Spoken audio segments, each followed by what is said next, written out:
नमस्कार, हमारा उत्तराखंड देख रहे हैं आप और मैं हूं आपके साथ ज्योति। राज्यपाल लेफ्टिनेंट जनरल गुरमीत सिंह ने मंगलवार को सपरिवार चैत्र नवरात्रि की दुर्गा अष्टमी के अवसर पर राजभवन में पूरे विधि विधान से देवी स्वरूपा कन्याओं का पूजन किया। आपको बता दें कि चैत्र नवरात्रि का पर्व केवल व्रत और उपवास का नहीं बल्कि नारी शक्ति और कन्याओं के सम्मान का भी पर्व है। राज्यपाल ने इस अवसर पर प्रदेशवासियों के सुख समृद्धि और उत्तम स्वास्थ्य के लिए कामना की है।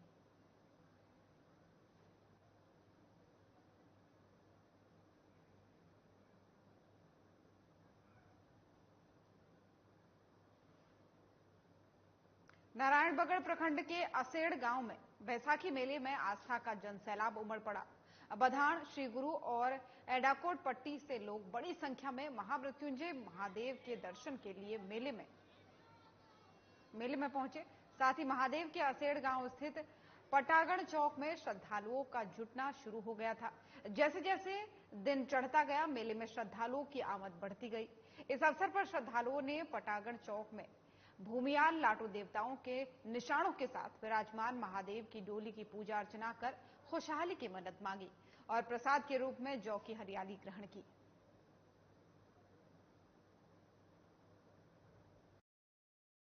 महादेव ग्राम असेड़ के नाम से जाना जाता है और कई वर्षों से, कई पीढ़ियों से यह मेला चलता रहा है। यहाँ चैत्र के महीने से विधिवत मंदिर के कपाट खुल जाते हैं और 22 गते चैत्र के महीने हमारे गंगा स्नान हेतु बैसाखी पर्व के लिए हरियाली डाली जाती है। असेड़ मेले के लिए 24 गते जो है हरियाली डाली जाती है और तब से विधिवत पुजारी वहाँ पर रात दिन सेवा देते हैं। और अब ये है कि नया सोच रखी है कि नए प्रोग्राम किया जाए जिससे कि ये मेला अपना भव्य रूप ले।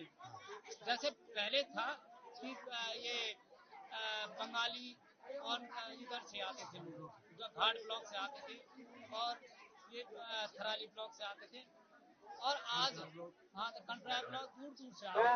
बहुत ही खुशी समझती हूँ कि जहाँ पे हम रह रहे हैं वहाँ पे देवों की भूमि है और यहाँ पे बाहर से इतने सारे लोग आते हैं और जहाँ तक हमारी देवी देवताओं की परंपराओं की बात तो यहाँ पे राम देवता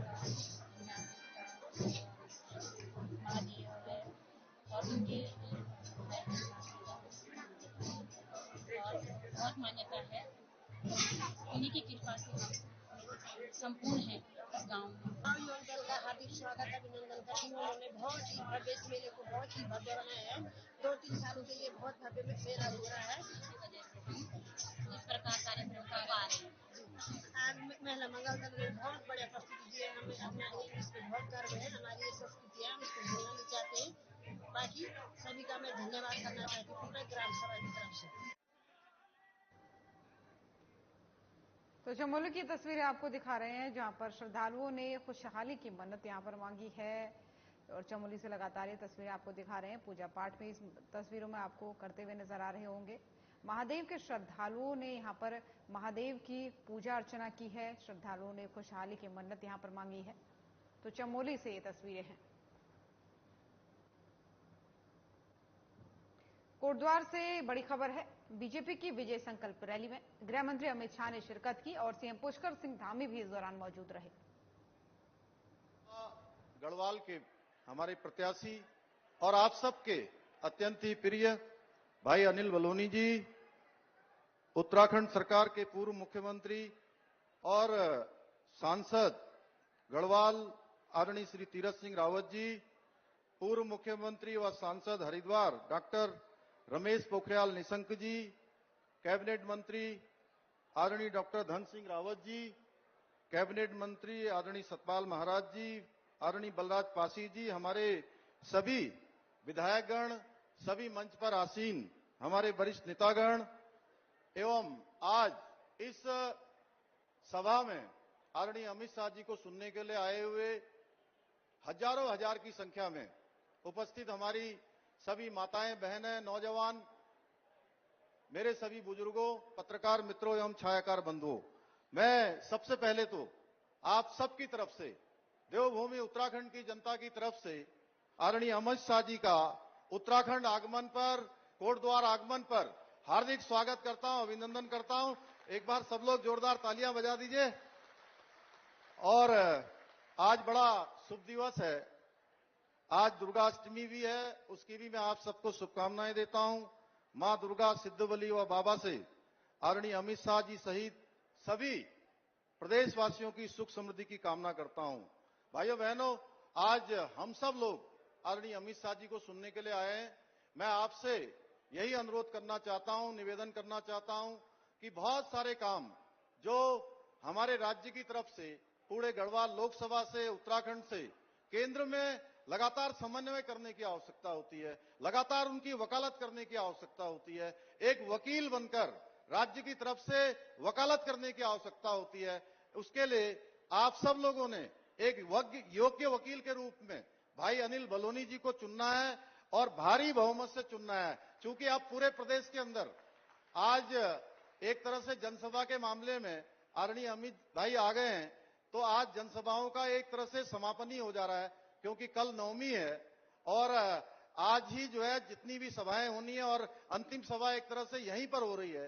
तो मैं कहना चाहता हूं कि भाइयों बहनों, पूरे उत्तराखंड में हमने देख लिया है, सब जगह लोगों से बात कर ली है और पूरे उत्तराखंड के अंदर एक ही माहौल बना हुआ है।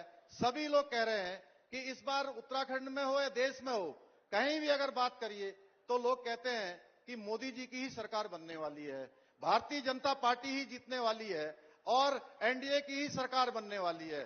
बस बात केवल इतनी सी होती है कि 400 से कितनी ज्यादा आने वाली है। तो इसलिए मैं आप सबसे अनुरोध करता हूं कि भाई अनिल जी को आप लोग यहां से भारी बहुमत से आदरणीय प्रधानमंत्री मोदी जी को तीसरी बार देश का प्रधानमंत्री बनाने के लिए अपना मत, समर्थन, आशीर्वाद देंगे, ये मेरा अनुरोध है। हम सब जानते हैं कि आदरणीय प्रधानमंत्री जी का हमारे उत्तराखंड के साथ किस तरह का लगाव है, उनके हृदय में उत्तराखंड बसता है। भाइयों बहनों, हमने जब भी आदरणीय प्रधानमंत्री जी से और आदरणीय गृह मंत्री जी से कोई भी बात उत्तराखंड के लिए कही है या उनसे कोई अनुरोध किया है, उन्होंने हमसे ज्यादा पहले त्वरित रूप से उस पर एक्शन लिया है, हमको स्वीकृतियां प्रदान की हैं। उसका ही परिणाम है कि आज 2 लाख करोड़ से भी ज्यादा की योजनाएं हमारे राज्य के लिए स्वीकृत हुई हैं। तो भाइयों बहनों, अब हमारी बारी है कि हम सब लोग आदरणीय प्रधानमंत्री जी ने जिस प्रकार से 10 वर्षों में अपने इन 10 वर्षों का एक एक पल और एक एक क्षण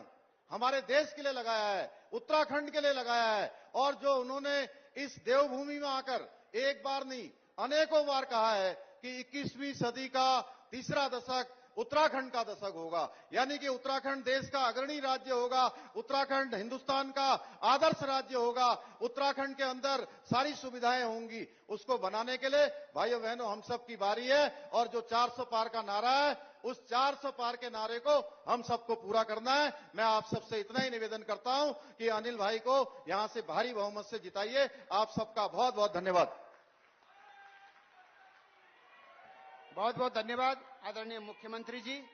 अब इंतजार की घड़ी खत्म होती जा रही है और जिनको सुनने के लिए कोटद्वार क्षेत्र की जनता लंबे समय से प्रतीक्षा कर रही थी, ऐसे हमारे लोकप्रिय नेता आदरणीय अमित भाई जी, भारत के गृह एवं सहकारिता मंत्री, हम सभी को संबोधित करेंगे। मैं आमंत्रण करता हूं आदरणीय अमित भाई साहब का।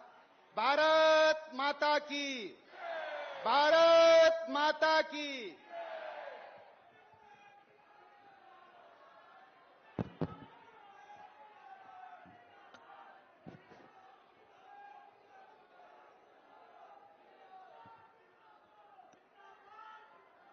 पीछे जो गैप में जगह है वहां सभी लोगों को आ जाने दो। धूप में खड़े हैं भाई, सिक्योरिटी वाले गैप भर दे जरा, पूरा आगे तक आ जाने दो। पुलिस के मित्र बीच में खड़े हैं, सभी को आगे आ जाने दो। आगे आइए तो पीछे के लोग भी अंदर आ जाए। मेरे साथ बोलिए, भारत माता की, भारत माता की। मंच पर उपस्थित उत्तराखंड के यशस्वी मुख्यमंत्री श्रीमान पुष्कर सिंह धामी जी, हमारे कर्मठ प्रदेश अध्यक्ष भाई महेंद्र भट्ट जी, श्रीमान तीरथ सिंह रावत जी, डॉक्टर रमेश पोखरियाल जी, डॉक्टर धन सिंह रावत जी, पर्यटन और संस्कृति मंत्री सतपाल महाराज जी, बलराम पासी जी, बहन रेणु बिष्ट जी, श्री दिलीप सिंह रावत जी, आदित्य कोठारी जी, हेमंत द्विवेदी जी, वीरेंद्र रावत जी, शैलेंद्र बिष्ट जी, दीप्तिबेन रावत जी और आज इस विशाल सभा में यहां पर आए हुए प्यारे भाइयों, बहनों, माताओं और मेरे जिगर के टुकड़े जैसे युवा मित्रों, आप सभी को नमस्कार। सबसे पहले पूरे भारत के श्रद्धा केंद्र ऐसे देवी देवता जिस देवभूमि में विराजमान है, वो देवभूमि को प्रणाम कर कर मेरी बात की शुरुआत करना चाहता हूं। भाई और बहनों, बद्रीधाम, केदारधाम, गंगोत्री, जमुनोत्री और हेमकुंड साहिब और अनगिनत पवित्र तीर्थ स्थानों को प्रणाम कर कर मेरी बात की शुरुआत करना चाहता हूं। आज अष्टमी है, कल रामनवमी है और 500 साल के बाद रामलल्ला अपना बर्थडे टेंट की जगह भव्य मंदिर में मनाने वाले हैं। हम सब के लिए ये बड़े आनंद और सौभाग्य की बात है कि हमारे जीवन काल में हमने रामलल्ला का प्राण प्रतिष्ठा देखा है।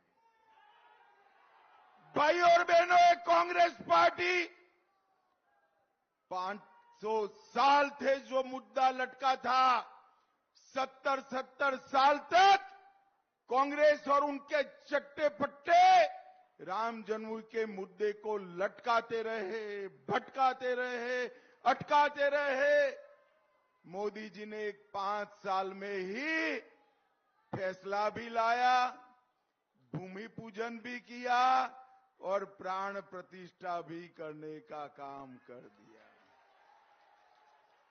भाई और बहनों, मैं पूरे देश की ओर से रामनवमी के दिन रामलल्ला जब अपने भव्य घर में अपना बर्थडे मनाएंगे, उस दिन पूरा देश खुशियों के आंसू रोने वाला है। हम सब के लिए बढ़ा देंगे। भाई और बहनों, जब मैं यहां आया हूं तब हमारे मुख्यमंत्री धामी जी को भी बहुत बहुत अभिनंदन देना चाहता हूं। भारतीय जनसंघ की स्थापना हुई तब से हमारे नेता हमारे चुनाव घोषणा पत्र में एक मांग रखे थे। मांग क्या थी? कि इस देश में धर्म के आधार पर कानून नहीं होंगे, इस देश में यूनिफॉर्म सिविल कोड होगा। और आज मुझे कहते हुए गर्व होता है, जोर से ताली बजाओ पुष्कर धामी के लिए। पूरे भारत में सबसे पहले यूसीसी लाने का काम हमारे उत्तराखंड के मुख्यमंत्री जी ने किया है। भाई और बहनों, और मोदी जी ने इसी तर्ज पर पूरे देश में यूसीसी लाने के लिए हमारे संकल्प पत्र में बात करी है।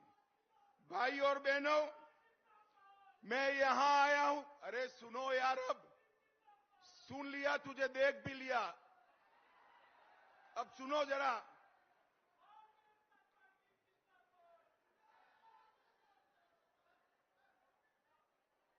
हो गया? पक्का? भाई और बहनों, ये उत्तराखंड की पहाड़ियां कहने को तो आबादी कम है, मगर हमारी सेना को छानकर देखो तो हर 14 व्यक्ति मेरे उत्तराखंड से मां भारती की रक्षा के लिए जाता है। सेना के जवान और रिटायर्ड सेना के जवानों के परिवारों से ये उत्तराखंड भरा पड़ा है। इंदिरा गांधी ने एक वादा किया था कि सेना के जवानों को 1 रैंक 1 पेंशन देंगे। 40 साल तक कांग्रेस पार्टी ने पूरा नहीं किया। आपने 2014 में 5 की 5 सीटें देकर मोदी जी को प्रधानमंत्री बनाया। मोदी जी ने 1 रैंक 1 पेंशन का वादा पूरा कर दिया और 70,000 करोड़ रुपया सीधा सेना के जवानों के परिवार में बैंक अकाउंट में डालने का काम नरेंद्र मोदी जी ने किया है। भाई और बहनों, मैं पूछना चाहता हूं गढ़वाल पौड़ी वालों को, वोट किसको देना है भाई? किसको देना है? देखो भाई, जो लोग बीजेपी कह रहे हैं, जो लोग अनिल बलूनी कह रहे हैं, सबको मैं बताने आया हूं कि बलूनी के सामने कमल के निशान पर दिया हुआ हर वोट मोदी जी को तीसरी बार प्रधानमंत्री बनाने वाला है। मुझे बताओ, मोदी जी को प्रधानमंत्री तीसरी बार बनाना है या नहीं बनाना है? जोर से बोलो, बनाना है या नहीं बनाना है? तो बलूनी के नाम के सामने बटन दबाइए, वोट सीधा मोदी जी के पास पहुंच जाएगा। भाई और बहनों, मोदी जी को तीसरी बार प्रधानमंत्री बनाने का मतलब है विकसित भारत की रचना करना, और विकसित भारत तभी बन सकता है जब विकसित उत्तराखंड बने, तभी बन सकता है। मोदी जी को तीसरी बार प्रधानमंत्री बनाने का मतलब है भारत को दुनिया का तीसरे नंबर का अर्थतंत्र बनाना। और मोदी जी को तीसरी बार प्रधानमंत्री बनाने का मतलब है कि पूरे भारत में 3 करोड़ लखपति दीदी बनाना। भाई और बहनों, मैं जब आज यहां आया हूं तब कांग्रेसी नेताओं को पूछना चाहता हूं, भाई आप कई बार शासन करते हो, हिसाब नहीं देते हो, मुझे बताओ हिसाब देना चाहिए या नहीं देना चाहिए? अरे यार जोर से बोलो, देना चाहिए या नहीं देना चाहिए? मगर वो देते ही नहीं है। चिंता मत करो, मैं बनिया हूं, मैं हिसाब लेकर आया हूं आज उनका भी लाया हूं, हमारा भी लाया हूं। भाई और बहनों, 10 साल तक कांग्रेस की सरकार थी, सोनिया मनमोहन की सरकार थी। उत्तराखंड के नेता वहां मंत्री बने बैठे थे। 10 साल में कांग्रेस ने उत्तराखंड को क्या दिया? नहीं कुछ तो दिया है, मैं बताता हूं। कांग्रेस ने 10 साल में 53,000 करोड़ दिया। कितना दिया? और मोदी जी ने ये 10 साल के अंदर उत्तराखंड को 1,66,000 करोड़ रुपया देने का काम।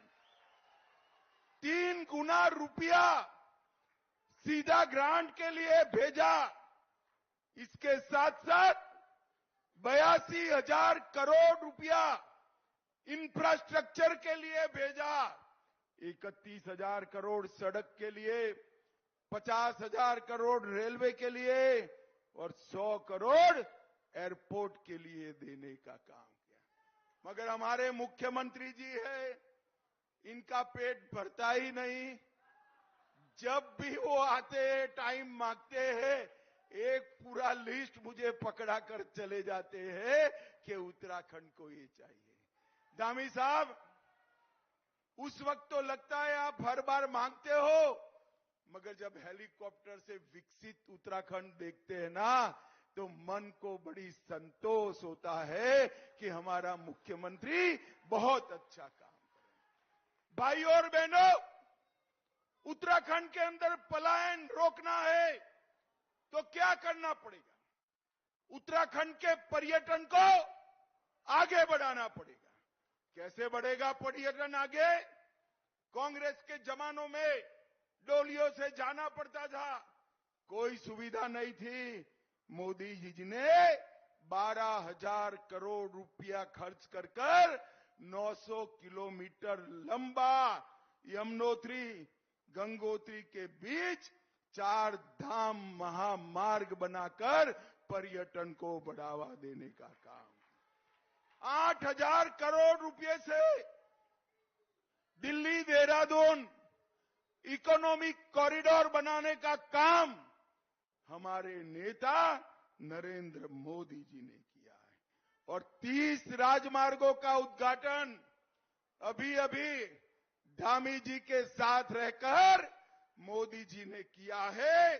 उस पर भी 5,000 करोड़ का खर्च होने वाला है। 2200 करोड़ से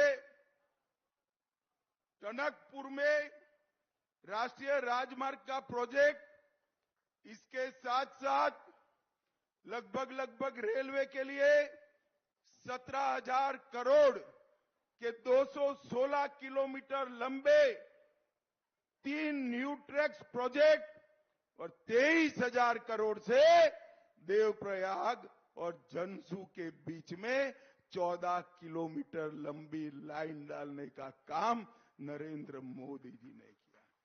सबसे बड़ी रेल सुरंग कहां है? आज क्विज में जवाब आता है, जहां धामी मुख्यमंत्री है वो उत्तराखंड में सबसे बड़ी रेल सुरंग है।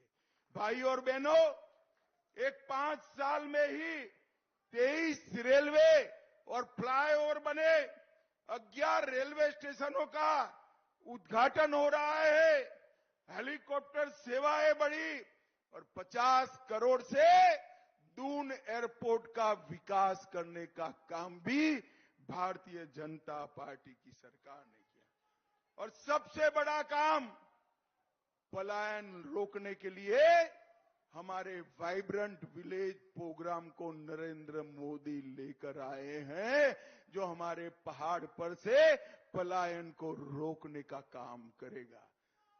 चीन की सीमा पर सटा हुआ एक एक गांव 1980 से ज्यादा आबादी वाला होगा, 5 साल में होगा।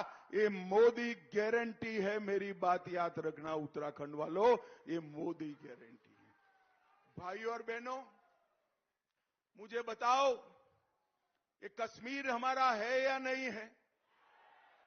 सुनाई नहीं पड़ता है भाई, है या नहीं है? पीछे वाले धूप में खड़े हैं मगर बोले है या नहीं है?